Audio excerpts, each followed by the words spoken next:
नमस्कार, मैं हूं संदीप चौधरी। जो दर्शक मेरे साथ अभी जुड़ रहे हैं उनको बता दूं, इस वक्त की बड़ी खबर आ रही है उत्तर प्रदेश से। उत्तर प्रदेश के नए मुख्यमंत्री होंगे, अगले मुख्यमंत्री होंगे योगी आदित्यनाथ। गोरखपुर से 5 बार के सांसद योगी आदित्यनाथ अब प्रदेश की, सूबे की कमान संभालेंगे। और इसके अलावा 2 उप मुख्यमंत्री भी होंगे।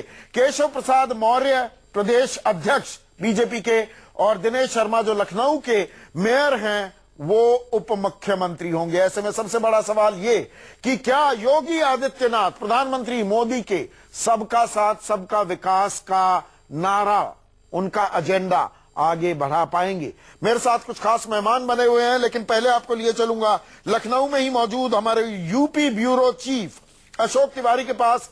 अशोक, योगी आदित्यनाथ कह रहे हैं 2017 सेमीफाइनल था, फाइनल 2019 है, बड़ा प्रदेश है, विकास के मुद्दे पर काम होगा, विकास के एजेंडे को वो आगे बढ़ाने वाले हैं।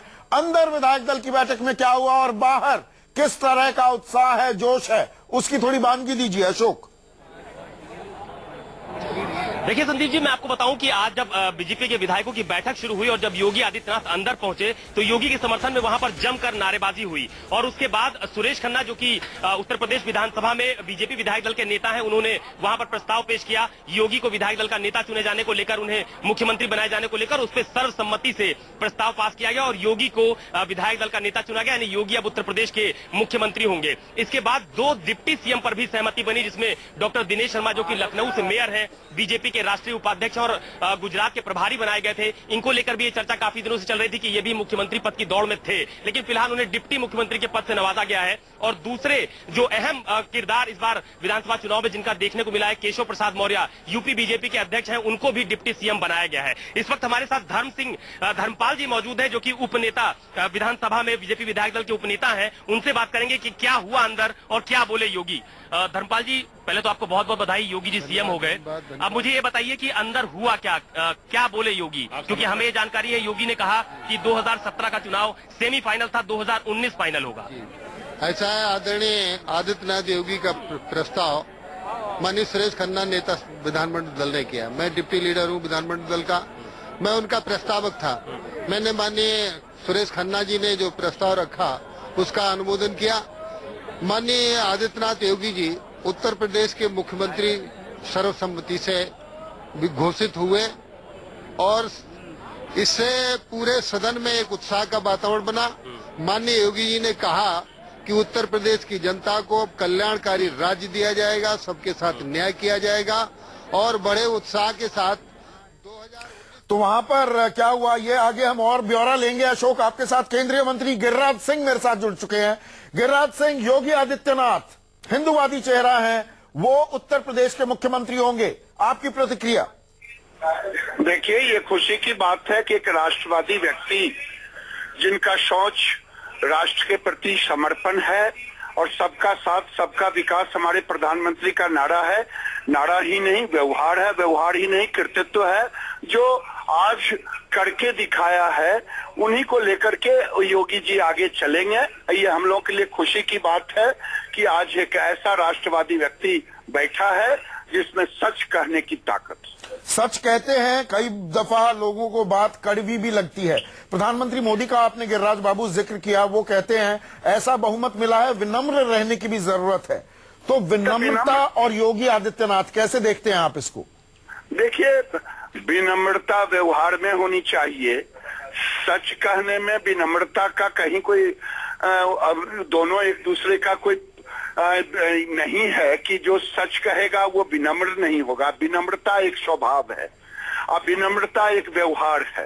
तो योगी जी इतने विनम्र हैं कि जीवन में जो लोग उनके संपर्क में रहे हैं वो जानते हैं विनम्रता। लेकिन सच कहना, अगर विनम्र होने में कोई अंतर आपको दिखता है तब तो मुझे कुछ नहीं कहना। पर दंगे भड़काने का आरोप भी लगा है योगी आदित्यनाथ पर। 15 दिन के लिए जेल भी उनको जाना पड़ा था। उन्होंने महिला आरक्षण बिल पर पार्टी विप को भी डिफाई कर दिया। तो वो सबका साथ सबका विकास कैसे कर पाएंगे? मुस्लिमों को लेकर उनकी सोच जग जाहिर है। नहीं, मुस्लिमों को लेकर के सोच बिल्कुल जग जाहिर है। सबका साथ सबका विकास हमारा नारा ही है। सर्वे भवन्तु सुखिनः सर्वे सन्तु निरामय वसुधैव कुटुम्बकम, ये सनातन का नारा है और वो सनातन के प्रतीक है।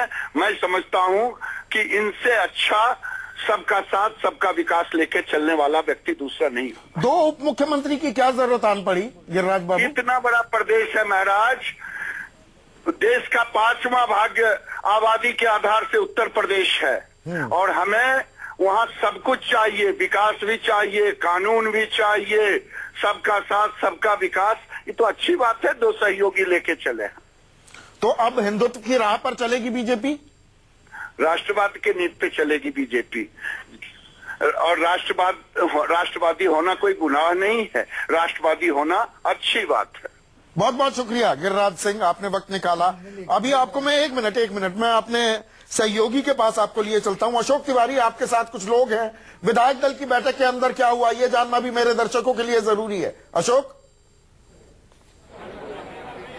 देखिए, दरअसल विधायक दल की बैठक जब शुरू हुई तो वहां पर जब योगी आदित्यनाथ पहुंचे तो वहां पर पहले उनके समर्थन में जमकर नारेबाजी हुई है। सीधे जो मेन स्टेज था लोक भवन का, वहां पर वेंकैया नायडू, भूपेंद्र यादव, योगी आदित्यनाथ, केशव प्रसाद मौर्य और डॉक्टर दिनेश शर्मा, ये लोग स्टेज पर बैठे थे और उसके अलावा तमाम सारे जो विधायक बीजेपी के हैं वो नीचे सामने कुर्सियों पर बैठे हुए थे। उसके बाद जैसा कि मैंने आपको पहले भी बताया कि सुरेश खन्ना जो पहले बीजेपी विधायक दल के नेता रहे हैं विधानसभा में, उन्होंने योगी आदित्यनाथ के नाम का प्रस्ताव रखा और उस पर सर्वसम्मति से स्वीकृति बनी और उसके बाद योगी आदित्यनाथ को विधायक दल का नेता चुना गया। वो उत्तर प्रदेश के मुख्यमंत्री होंगे। उसके बाद दूसरी बार 2 डिप्टी सीएम भी चुने गए, जिसमें एक यूपी बीजेपी के अध्यक्ष केशव प्रसाद मौर्य और दूसरे डॉक्टर दिनेश शर्मा जो कि लखनऊ के मेयर भी हैं और बीजेपी में संगठन में राष्ट्रीय उपाध्यक्ष का पद रखते हैं। दोनों लोगों को डिप्टी सीएम बनाया गया है, यानी कि एक मुख्यमंत्री और 2 उप मुख्यमंत्री उत्तर प्रदेश में अब काम करेगा। ये अंदर का नजारा था। और उसके बाद जब तमाम सारे विधायक बाहर पोर्टिको में आए तो वहां पर योगी योगी के नारे लगे, योगी के समर्थन में नारे लग रहे थे, मोदी मोदी के नारे लग रहे थे।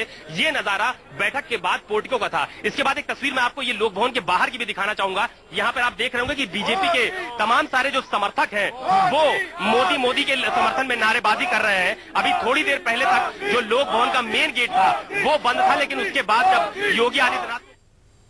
योगी आदित्यनाथ अब प्रेस से मुखातिब होने वाले हैं।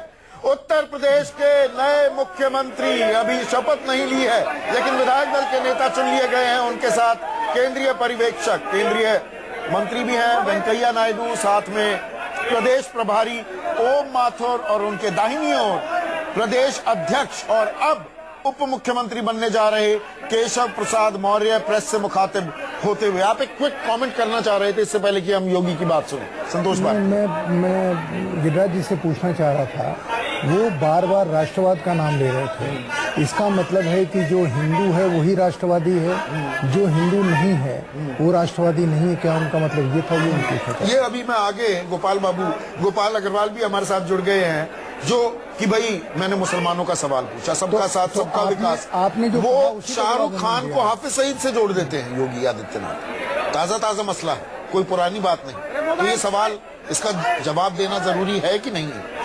देखिए, अगर आप चर्चा करेंगे तो सभी विषयों को चर्चा करेंगे, लेकिन 12 मार्च को प्रधानमंत्री जी ने बहुत स्पष्ट रूप से कह दिया था कि जो इलेक्शन होता है वो बहुमत से जीता जाता है, लेकिन सरकार चलाई जाती है सर्वमत से। तो यह असली मैसेज यहीं पे है, यही बड़ी चुनौती है योगी आदित्यनाथ। अगर आप इलेक्शन के पहले के स्टेटमेंट देखेंगे तो सभी पार्टियों के किस तरह के हैं, लेकिन भारतीय जनता पार्टी हमारी विशेषकर यह इस 3 साल के कार्यकाल से स्पष्ट रूप से समाज को यह संदेश है कि हम विकास की राजनीति चाहते हैं। सबका साथ सबका विकास, सबका साथ सबका विकास। उसमें न जाति को प्रमुखता मिलेगी न धर्म के आधार पर। जाति को तो प्रमुखता मिली है ना। योगी आदित्यनाथ अगर बनाए जा रहे हैं मुख्यमंत्री, एक ब्राह्मण को उप मुख्यमंत्री और एक ओबीसी को उप मुख्यमंत्री। नहीं, जाति को समर्थन नहीं मिलेगा या उसको रिप्रेजेंटेशन नहीं मिलेगा, ये नहीं कह रहे। केवल किसी विशेष जाति के आधार पे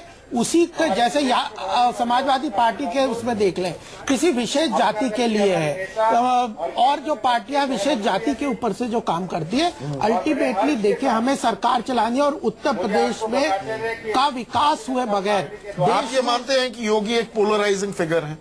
वो लगातार 5 बार सांसद रहे हैं, इस बात में कतई कोई शक व शुबा नहीं है। मैं एक सवाल पूछ रहा उनकी हूँ एक आपसे। राजनीति, एक टिपिकल तरीके से उनने राजनीति की है, लेकिन अल्टीमेटली उसका संदेश क्या ये है? नई बीजेपी, हमने 11 मार्च को हम लगातार चर्चा कर रहे थे। हाँ। न्यू बीजेपी एक टर्म मैंने उस टाइम ईजाद की थी। बिल्कुल। न्यू बीजेपी की जो विचारधारा, आइडियोलॉजी, अब वेंकैया नायडू कुछ बोल रहे हैं।